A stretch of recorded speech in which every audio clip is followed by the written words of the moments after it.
오늘 말씀의 제목은 결혼 생활입니다. 이 말씀을 통하여서 함께 주의 은혜를 나누기를 원하는데 참 어려운 접근이에요. 왜냐하면 가정마다 각 사정이 다르고 또 결혼한 사람, 결혼하지 않은 사람, 이혼한 사람, 재혼한 사람 또 여러 모양의 사람들이 있기 때문에 어렵고 그래서 혹시나 이 내용을 통하여서 오해하거나 또 시험에 들까봐 참 걱정이 되는 그런 내용이 오늘 본문의 이런 결혼 생활이라는 내용인데 이런저런 눈치를 보면은 제가 하나도 못해요. 그래서 여러분이 이해를 해 주셔야 하고 제가 성경 안에서 있는 내용을 할 테니까 여러분이 그렇게 해야지 내가 누구를 들으라고 하는 내용은 절대 아닌 것을 제가 미리 양해를 구합니다. 결혼 생활 혼자 계신 분도 있고 또 이혼하신 분도 있고 재혼하신 분도 있고 또 결혼 생활 갈등하신 분도 있고 또 여러 상황이 있어요. 그렇죠? 그러니까 이런 생활을 통하여서 이런 가정에 또 자녀의 문제가 어떻게 있든지 그런 부분들이 있어서 이런 것을 어떻게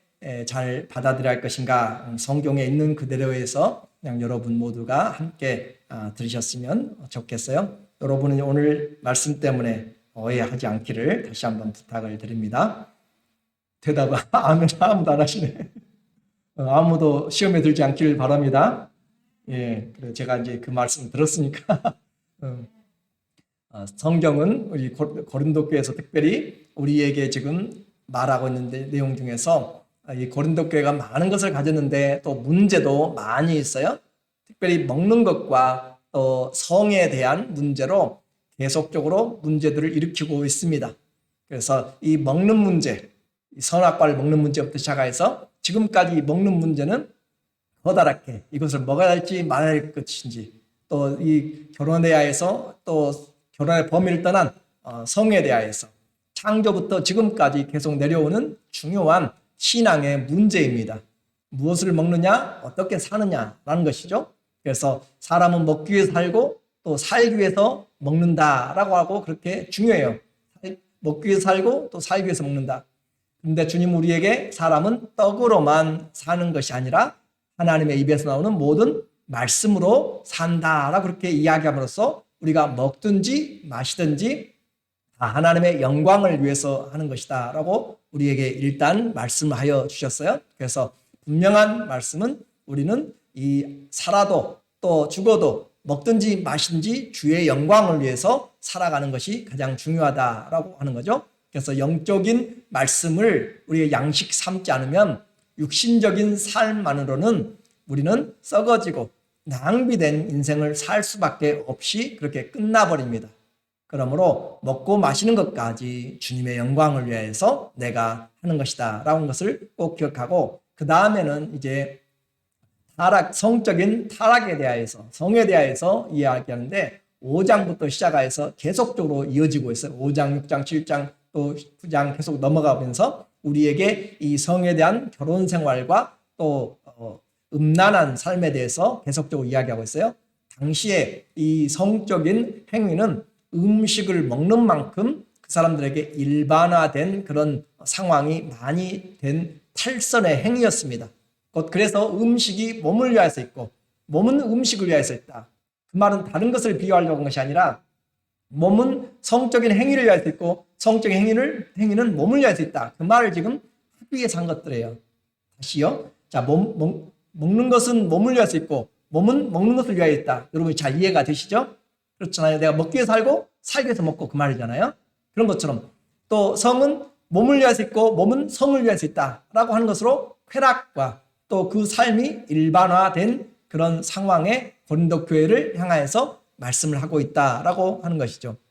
그래서 7장에서는 이 고린도 교회에 주어진 특별한 그런 상황 가운데서 왜곡된 결혼 생활, 또 이혼의 문제, 그리고 내가 어떤 상태에서 부르심을 입었는가, 홀로 있을 때 부르심을 입었는가, 아니면 종으로 있을 때 부르심을 입었는가, 아니면 자유자로 있을 때 부르심을 입었는가, 그런 부르심의 문제, 그리고 처녀인 내가 하나님 앞에 어떻게 신앙생활을 하고 결혼생활을 할 것인가라고 하는 처녀에 대한 그런 결혼 문제에 대한 답변들을 지금 7장에서 해주고 있습니다.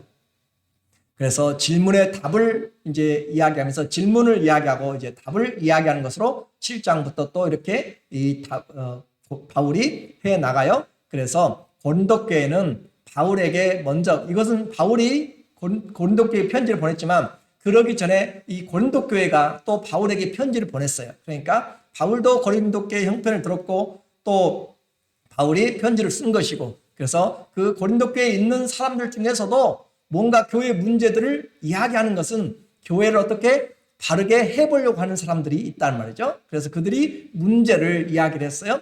그렇게 해서 오늘 우리에게 말하는 1절에 보니까 너희가 쓴 무엇에 대하여? 문제에 대하여라고 얘기했어요. 그래서 이 문제에 대하여, 이 대하여라라고 하는 것, 그 내용의 말씀들이 이 고린도전서에 여러 번 나와요. 여러분이 성경 있으면은 7장 25절에도 보면은 7장 25절에 보면은 여러분의 성경에 처녀에 대하여는 이라는 말이 나와요. 대하여는 그런 단어가 나와요. 그리고 8장 1절도 제가 이야기하면 여러분도 성경 좀 보세요. 그래야지 저만 쳐다보고 있으면 안 돼요. 그래야 이 성경이 볼 때 이해가 돼, 이해가. 자, 7장 여러분 성경 찾아서 7장 1절에 너희가 쓴 문제에 대하여, 이 대하여란 말에 동그라미를 딱 쳐넣어요. 대하여라는 말이에요. 자, 그 다음에 7장 25절 제가 앞에 다 안 써놨어요. 너무 많으니까. 7장 25절에 보면은 어떻게 이야기했어요? 처녀의 7장 25절에 처녀에 대하여는, 이 대하여라는 것은 그 처녀에 대한 질문을 했단 말이에요. 결혼 생활 어떻게 할 것인가? 그리고 8장 1절 넘겨보세요. 8장 1절에 또 한 장 넘겨보면 8장 1절에 어떻게 했어요? 우상의 재물에 뭐에 대해서는 대하여는, 이 그러니까 바울에게 지금 대하여서 질문, 퀘스천의 내용이, 질문의 내용이 이렇게 대하여서 그런 내용을 질문했단 말이죠. 8장 4절에는 그러므로 우상의 재물을 먹는 일에 대하여는, 그래서 우상의 재물과 우상의 재물을 먹는 것과 그렇게 이야기를 하고, 또 12장 1절에 보니까 12장 1절 12장 1절 시작. 형제들아 신령한 것에 대하여는, 지금 제가 무엇을 이야기하고 있는지 이해가 되세요? 제가 지금 뭘 이야기하고 있는지, 로마 고린도교회가 바울에게 지금 질문들을, 그래서 이 문제에 대해서 어떻게 바울 선생님 생각하십니까? 그렇게 질문했다고요. 그리고 제가 찾아보겠지만 16장 1절에도 연보에 대하여는, 헌금에 대하여는 이야기를 했고 16장 13절에서도 아볼로에 대하여는, 이제 아볼로가 오니까 아볼로에 대해서 어떻게 교회가 신경을 써야 될 것인가, 아볼로에 대하여는. 자, 그래서 고린도 교회가 바울에게 이런 몇 가지 질문들을 했다 이 말이에요. 그 한 것 중에 하나가 지금 오늘 우리가 보고 있는 결혼에 대하여는 그 말이에요. 자, 이해가 되세요?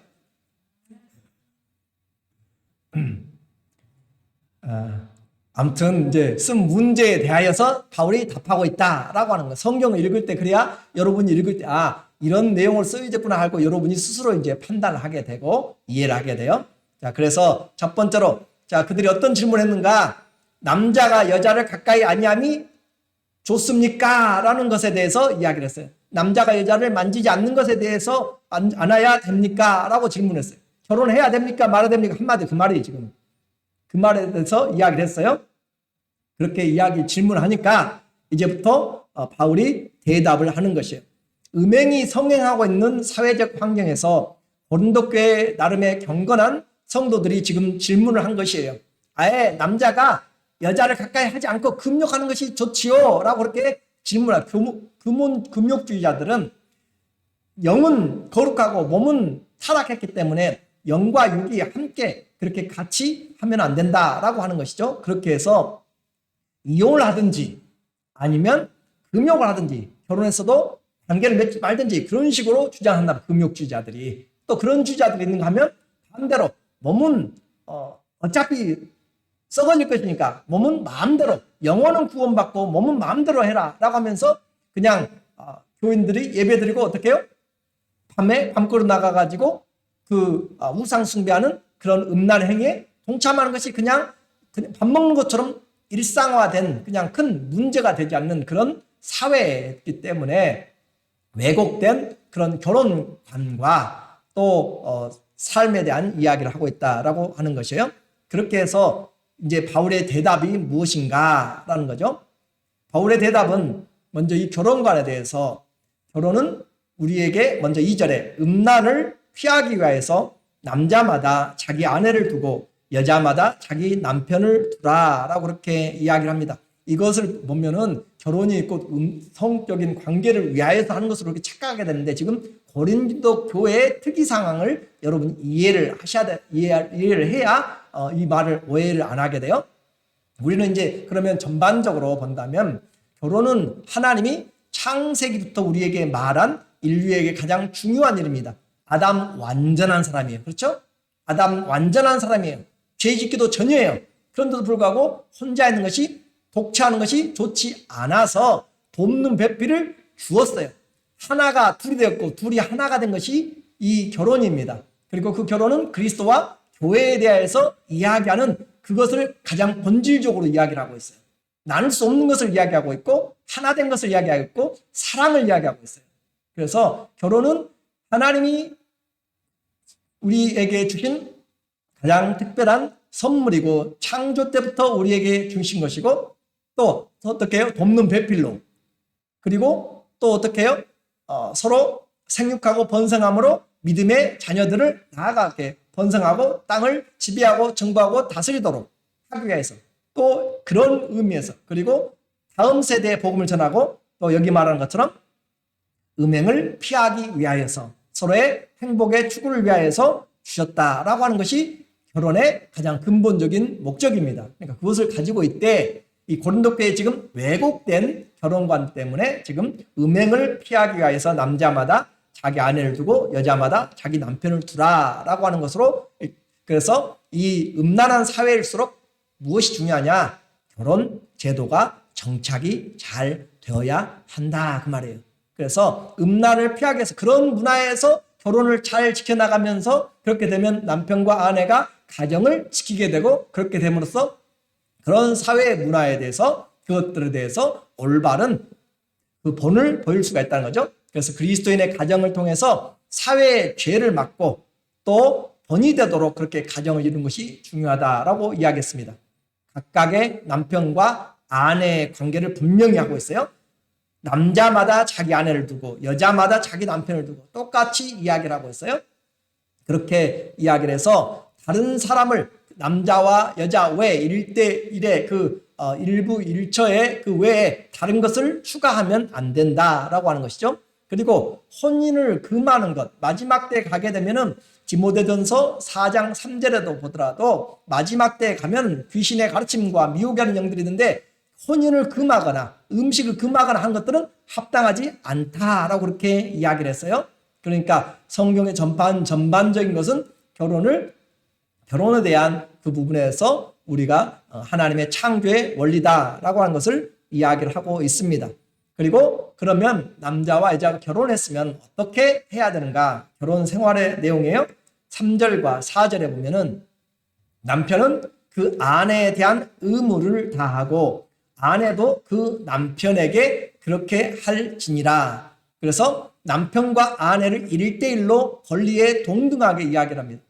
당시에 이 남자와 여자의 권리에 대해서, 또 특별히 남편과 아내의 권리에 대해서 동등하게 이야기한다는 것은 거의 있을 수가 없는 일입니다. 그러니까 그만큼 남성 우월주의의 사회였어요. 그런데 성경은 분명하게 그것을 1대1의 관계에서 돕는 배필로 그렇게 이야기를 하면서 남편은 그 아내에 대한 의무를 다하고 아내도 그 남편에게 그렇게 할지니라 라고 그렇게 말씀을 하고 있어요. 그래서 아내는 자기 몸을 주장하지 못하고 오직 그 남편이 하며, 남편도 그와 같이 자기 몸을 주장하지 못하고 오직 그 아내가 하나니. 그러니까 결혼 생활에서 정확하게 그 의무와 또 서로 섬김은 1대1로 동등한 권리다라고 하는 것이에요.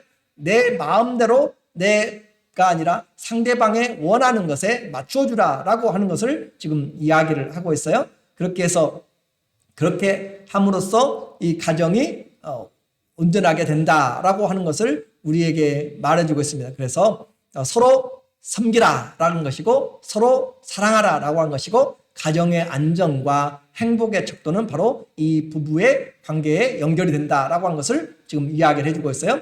그리고 안전장치를 또 두고 있습니다. 5절에 보니까 5절에 서로 분방하지 말라. 다만 기도할 틈을 얻기 위하여 합의상 얼마 동안 하되 다시 합하라. 서로 분방하지 말라. 따로따로 자지 말라 말했잖아요.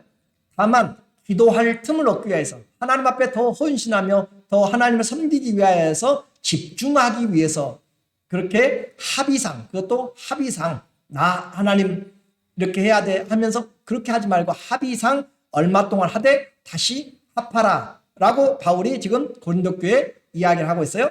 이는 너희가 절제 못함으로 말미암아 사탄이 너희를 시험하지 못하게 하려 함이라. 결혼 생활에 누가 끼어드는가? 사단이 끼어들어요. 서로의 불만이 쌓이게 되고 서로가 눈을 밖으로 돌리게 되고 그렇게 되면 사탄으로 말미암아 가정이 깨어지게 된다라고 하는 것을 이야기를 하게 돼요. 그렇게 해서 서로 이야기를 하고 난 다음에 우리는 하나님 앞에서 이런 안전장치 그리고 단 일시적이고 합의적인 제한, 그래서 이 안전장치는 분방을 이야기를 하면서 시작이 좋은 의미와 또 나쁜 의미가 있습니다.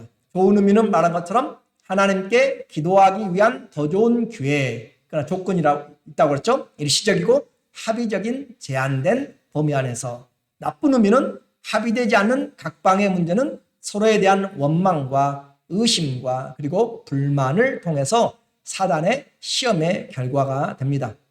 사단은 부부를 떼어놓고 각자 개인 중심의 삶으로 그리고 가정을 분리시키고 나누게 합니다. 그 시작이 바로 분방이다라고 하는 내용이에요. 자, 몸이 떨어지면 마음이 멀어져요, 떨어져요? 잘 몰라요? 몸이 떨어지면 마음이 멀어지게 됩니다. 그래서 편하고 좋을지 모르지만 부부 사이에 이미 틈이 벌어지기 시작하는 것이고 작은 구멍이 댐을 파괴합니다. 기도와 또는 병자나 또 병을 위한 서로를 위한 그것을 합의 외에는 다시 합하는 것이 정상이다라고 성경이 이야기를 하고 있어요. 그리고 이것조차도 서로 분방하지 말라라고 하는 이것조차도 이것은 내 말이 아니라 그 허락이지 명령이 아니다. 자, 7장 6절에 보면 그러나 내가 이 말을 하면 허락이요 명령이 아니다. 이 분방 자체도 꼭 하나님 섬긴다고 해가지고 잘 섬기기 위해서 신앙 좋다고 해가지고 분방하기 위해서 분방해야 될 것인가? 같이 부부가 같이 살면 같이 이런 사랑을 나누면 하나님 못 섬긴가? 그런 내용이 아니란 말이에요. 그래서 이것도 내가 말한 것은 허락이요 명령은 아니라라고 그렇게 이야기를 하고 있어요. 나는 모든 사람이 나와 같기를 원하노라. 그러나 각각 하나님께 받은 자기의 은사가 있으니 이 사람은 저러하고 저 사람은 저러하다 하면서 이제 결혼에 대한 이야기를 합니다. 결혼에 대한 이야기로 독신과 결혼 무엇이 나으냐라고 그렇게 이야기할 때 그것은 받은 은사대로 하라라고 하는 것이에요. 그래서 받은 은사대로 하는데 결혼 말씀드린 것처럼 창조로부터 하나님이 아담에게 하와를 주었고 둘이 하나가 되었고 하나가 둘이 된 이런 내용이라고 했잖아요. 그래서 이와 같은 결혼을 통하여서 예수님도 이야기하시잖아요. 예수님도 하나님이 그렇게 한 사람도 있고 스스로 주님을 위해서 한 사람도 있고 하나님 각각 받은 은사대로 하라라고 그렇게 이야기합니다. 그렇게 해서 그리스도인의 가정은 세상 한가운데는 하나님 나라의 표본이지 결코 그 가정이 깨어지기를 바라는 그런 것이 아니고 가정은 행복의 시작이라는 것을 우리에게 말해주고 있어요. 문제는 이제 세상의 가정도 문제지만 그리스도인의 가정도 많이 무너지고 있습니다. 권위가 없어지고 헌신이 없어지고 사랑이 조건이 되고 계산적이 되고 존경이 없어지고 인내가 없어집니다. 모두가 상처받고 깨어진 가정들이에요. 속을 들여다보면 아프지 않은 가정이 없습니다. 세상에서 실패하더라도 가정에서 회복돼야 되는데 가정이 더 힘들고 어려운 사람들이 많이 있습니다.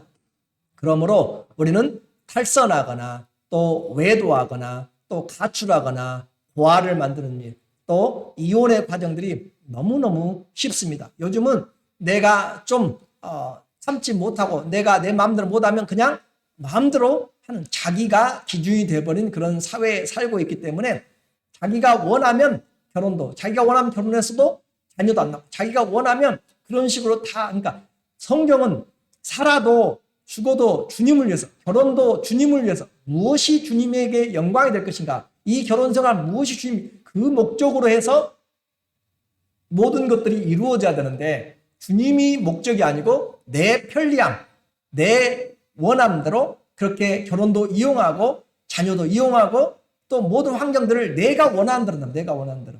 그것은 성경에서 합당한 것이 결코 아닌 것을 알아야 되는데, 우리는 그리스도인들조차도 이 가정의 이런 무너지는 것들이 너무나 많아서, 그래서 이혼의 과정이 너무너무 쉽고, 라스베가스 가면은 몇 분 안에 된다잖아요. 그렇죠? 그렇게까지 되는, 그리고 이런 상황에서 행복한 가정이 얼마나 될까? 이것이 오늘날 기독교의 위치입니다. 교회가 힘을 잃어가는 것은 가정을 잃어가는 것과 같습니다. 그러므로 오늘 가정이 무너지면 모든 것이 무너집니다. 홈리스, 별거, 이 모든 이런 상황들은 가정을 포기한 것이잖아요. 가정을 포기한 것입니다. 내 인생 찾기가 과연 잘 찾아질 것인가? 내 인생을 찾으면, 내 인생 찾기 위해서 가면은 자녀들의 인생은 그러면 잃어도 좋은가? 우리는 생각을 해보아야 되는 것이죠. 부모는 결혼 생활 제대로 못하면서 자녀들의 가정은 잘 지켜지기를 원한다면 그것도 합당한 것인가? 오늘 제가 이야기한 것에 대해서 여러분이 정말로 시험에 들어서는 안 되는 내용들이에요. 왜냐하면 제가 지금 오늘 성경에 나오는 이야기들로 이야기를 하고 있기 때문에 그래요. 그래서 이와 같이 독신이나 결혼은 어떻게 해요? 하나님이 주신 은사대로 하라라고 그렇게 했어요. 그래서 그러면 이제 결혼을 했는데 이제 이혼의 문제가 이제 다가와요. 현실적이잖아요. 이혼의 문제를 어떻게 할 것인가? 결혼을 하지 않든지 아니면은 사별 후에 홀로 지내든지, 아니면 절제할 수 없으면 결혼을 하라. 오늘 8절과 9절에 보니까 내가 결혼하지 아니한 자들과 결혼하지 않은 사람들, 또 과부들에게 이르노니 나와 같이 그냥 지내는 것이 좋으니라. 바울은 지금 홀로 지내는 것으로 우리가 지금 보여져요. 그래서 나와 같이 홀로 지내는 것이 좋으니라. 결혼하지 않은 것. 만일 절제할 수 없거든 결혼하라. 정욕이 불같이 타는 것보다 결혼하는 것이 나으니라. 그래서 이 말은 무슨 말이냐면은, 결혼하지 않고 내가 마음대로 내 성을 즐긴다라고 그렇게 하면은 안 되는 것이란 말이에요. 무슨 말인지 이해가 되겠죠? 나는 싱글이니까 나는 마음대로 책임질 필요가 없어. 그냥 인조이하는 거야, 인생을. 그런 식으로 살아가면 안 되고, 정욕이 불같이 타는 것은 그것으로 차라리 결혼 안에서, 테두리 안에서 서로 그것으로 사랑하고 오히려 서로가 서로를 위해 주라라고 하는 것이지, 나는 결혼을 하지 않으면서 내 마음대로 이렇게 한다라고 하는 것은 성경적인 그런 독신 생활은 아닙니다. 그러므로 이와 같은 부분에 대해서 이야기를 하고, 혼인을 안 했으면 그대로 있고, 또 홀로 지내든지, 그러나 절제할 수 있으면 하라. 그리고 만약에 혼인했으면 이제 갈리지 말라. 먼저 이야기해요. 10절 11절에. 자, 이제 결혼한 자들에게, 앞에는 아까 결혼을 하지 않은 사람들, 과부로 있는 사람들, 홀아비로 있는 사람들에게 이야기를 했어요. 이해되시죠? 이해되시죠? 이해되시고, 이제는 결혼한 사람들에게 내가 명하노니, 명한 자는 내가 아니요 주시라. 주님이 명한다. 아까 합방의 그 분방에 대해서는 내가 주님의 명령이 아니고 이건 허락이라고 그랬잖아요. 그런데 이것은 주님의 명령이다라고 이렇게 이야기해요. 명한 자는 내가 아니고 주님이라. 자, 여자는 남자에게서 갈라서지 말고, 만일 갈라섰으면 그대로 지내든지 다시 그 남편과 화합하든지 하라. 남편도 아내를 버리지 말라라고 그렇게 이야기를 해요. 근데 그러니까 결혼을 해서 이렇게 이야기를 하고, 만약에 갈라섰으면 그대로 지내든지 그 남편 화합하든지. 그러면 이제 또 다른 문제가 있어요. 자, 이것은 이제 예외로 우리에게 비그리스도인과 이제 결혼했을 때, 비그리스도인과 결혼했을 때, 만약에 이제 헤어졌는데, 둘 다 크리스찬이 헤어졌는데, 그 사람이 상대방 결혼했으면 뭐 그 사람하고 결혼할 수 없는 거잖아요. 그런데 그런 그 이야기는 아니니까, 이제 11절에 비그리스도인들과 결혼했는데, 비그리스도인들이 나와 살기를 원치 않고, 아니면 또 살기를 원하고 하는 것이 있잖아요. 그렇죠? 왜냐하면 성도들보다 안 믿는 사람들이 더 많으니까, 이 세상에는. 그래서 그런 상황에서 안 믿는 사람이 나에게 결혼을 해가지고, 나와 결혼해가지고, 아, 나 정말 당신하고 살고 싶다라고 이야기하면 나는 싫어요. 나는. 근데 믿지 않는 사람이, 믿지 않는 남편, 믿지 않는 아내가 나는 당신과 살고 싶다라고 이야기하면 어떻게 해야 돼요? 성경적인 답은 살아야 돼요. 그게 성경적인 답이에요. 반대로 믿지 않는 사람이 나는 당신과 살기 싫다라고 이야기하고 그렇게 떼쓰고 그렇게 이야기하면 이혼하라 그 말이에요. 성경에서 이야기해요. 그러니까 여러분이 오늘 오해를 하시면 안 돼요. 자, 12절에 그 나머지들에게 말한 이는 주의 명령이 아니라 만일 어떤 형제에게 믿지 아니하는 불신자, 믿지 않는 불신자가 있어 남편과 함께 살기를 좋아하거든 그를 버리지 말라. 또 어떤 여자에게 믿지 아니하는 남편이 있어서 아내와 함께 살기를 좋아하거든 그 남편을 버리지 말라라고 그렇게 이야기해요. 그 목적은 딱 하나입니다. 또 이 여자나 남자나 15절에도 목적은 하나예요. 혹 믿지 아니하는 자가 걸리거든 걸리게 하라. 믿지 않는 사람이 원하여서 결혼을 정말 도저히 할 수 없다 같은 명예를 매지 말라고 하잖아요. 원래는 성경이. 그런데도 불구하고 맺는데 원하지 않거든. 그래서 믿지 않는 자가 걸리거든 걸리게 하라. 형제나 자매나 이런 일에 구애될 것이 없느니라. 그러나 성경은 중요하게 하나님은 화평 중에서 너희를 부르셨느니라. 화평 중에 화목하기 위하여서 우리를 불렀다라고 하는 것이에요. 그래서 할 수만 있으면 화목한 것이 좋은 것이죠. 그리고 이렇게 같이 사는 이유가 뭔가? 그리고 우리가 헤어지는 이유가 뭔가? 같이 사는 이유. 우리가 힘들어도 같이 살고 또 믿지 않는 사람이 같이 살자고 했을 때 이렇게 하는 것은 뭔가? 그것은 목적이 분명해요. 그 사람을 구원하기 위한 것입니다. 자, 14절에 보니까 믿지 아니하는 남편이 아내로 말미암아 거룩하게 되고 믿지 아니하는 아내가 남편으로 말미암아 거룩하게 되나니 그렇지 아니하면 너희 자녀도 깨끗하지 못하리라. 그러나 이제 거룩하니라. 자녀들까지도 하나님은 계산을 두고 믿음의 복을 위하여서 그렇게 한다 이 말이죠. 또 16절에 아내 된 자들이여 자여 네가 남편을 구원할는지 어찌 알 수 있으며 남편 된 자여 내가 내 아내를 구원할는지 어찌 알 수 있으리요. 그러니까 아무튼 믿음 있는 사람과 믿음 없는 사람이 싸우면 누가 이겨요? 잘 몰라요? 믿음 없는 사람이 이기게 돼 있어요. 성경은. 여기서도 그러잖아요. 그렇게 해도 이 아내를 어떻게 구원할지 남편을 어떻게 구원할지 모른다. 내가 같이 살면서 하나님 앞에 인내하고 사랑을 보여주고 끝까지 최선을 다하라 라고 하는 것은 결국 영혼의 구원을 위하여서 하는 것들이죠. 이제 요즘 오늘날에 데이비드는 많이 등장하는 것이 뭐냐면 동성연애도 물론 여러분이 이제 많이 알게 되겠고 뿐만 아니라 황혼이혼이 이제는 많아지는 시대가 되었습니다. 젊었을 때는 여자가 남편의 테두리에서 또 사회적인 보호나 또 여러 사회 그런 그 경제나 또 시스템에 의해서 보호의 그늘이었지만은 이제 늙으면서 달라지게 된 경우들이 많이 있게 돼요. 여자가 경제적인 여유가 있고 남자가 죽으면 로또를 맞았다라고 하는 세상입니다. 무슨 말이야? 늙어서 여자가 경제적인 여유가 있고 남자가 일찍 죽으면 로또를 맞았다라고 그렇게 하는 세상이 됐어요. 귀찮은 남편을 떼어버리고 혼자 자기만의 인생을 살 수 있다는 의미입니다. 요즘처럼 이혼에 대해서 관대한 세상은 없습니다. 그리고 또 어느 기독교 상담실에 걸려온 전화를 통화해서 이야기합니다. 상담자가 전화를 받고 이야기해요. 싸웠습니까? 상대방이 대답합니다. 이젠 싸우는 것도 싸우는 힘도 없고 싸우고 싶어도 싸우고 싶지도 않고 말 안 하고 지낸 지 6개월이 지났습니다. 이게 사람 사는 것입니까? 이런 상태로 더 살면 죄만 더 짓는 것 같아. 그렇잖아요, 이제. 그런 상담 있잖아요.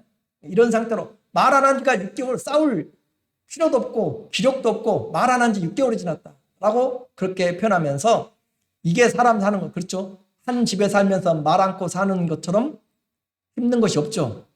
투명인간처럼 살아야 되는 거잖아요. 그리고 또 어떻게 살아요? 이런 상태로 가면 죄만 더 속에 아주 깊게 져가는 거잖아요. 하나님 말씀과 전혀 반대로 살아가잖아요. 우리는 그러잖아요. 해가 지기 전에 분을 풀어야 되고 서로 화목되고 번이 돼야 되고 그런 부분에 서로 위해주고 그런 돕는 몇필이 아니라 원수 우리 자꾸 이야기하죠. 평생 원수가 돼가지고 살아가는 사람들이 많이 있다라고 하는 것이에요. 문제는 성경은 또 교회는 우리에게 말하기를 최소한 성도의 이혼은 권하지 않습니다. 말라기서 2장 16절에 이스라엘의 하나님 여호와가 이르노니 나는 이혼하는 것과 옷으로 학대를 가리는 자, 옷으로 학대를 가린다는 무슨 말이에요? 상처나고 폭력을 행하고 옷으로 가려지는 것들을 말하는 거죠. 옷으로 가린 자들을 미워하노라.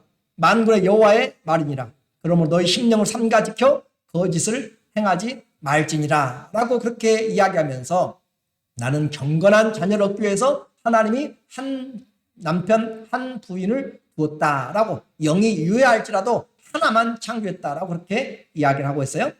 예수님도 말씀합니다. 이혼에는 예외가 있다라고 이야기를 했어요. 어떨 때 이혼합니까? 마태복음 19장 9절에 내가 너희에게 말하노니 누구든지 음행한 이유 외에 아내를 버리고 다른 데 장가드는 자는 간음함이니라. 그래서 성경은 우리에게 이와 같이 이야기를 해두고 있습니다. 음행 외에는 나누지 말라. 그런데 요즘에는 성격 차이가 가장 많이 이제 드러나고 있는 것이에요. 성격 차이가. 그러므로 오늘 우리에게 한 몸이 찢어질 때 받는 영육의 충격은 온 가족의 몫입니다. 무작정 같이 살라고 말할 수 없는 형편이에요. 그런데 이제 기도를 해봐야 되는 거예요. 정말로 신앙인이라면 주님이 기뻐하시는 결혼인가? 주님이 기뻐하시는 이혼인가?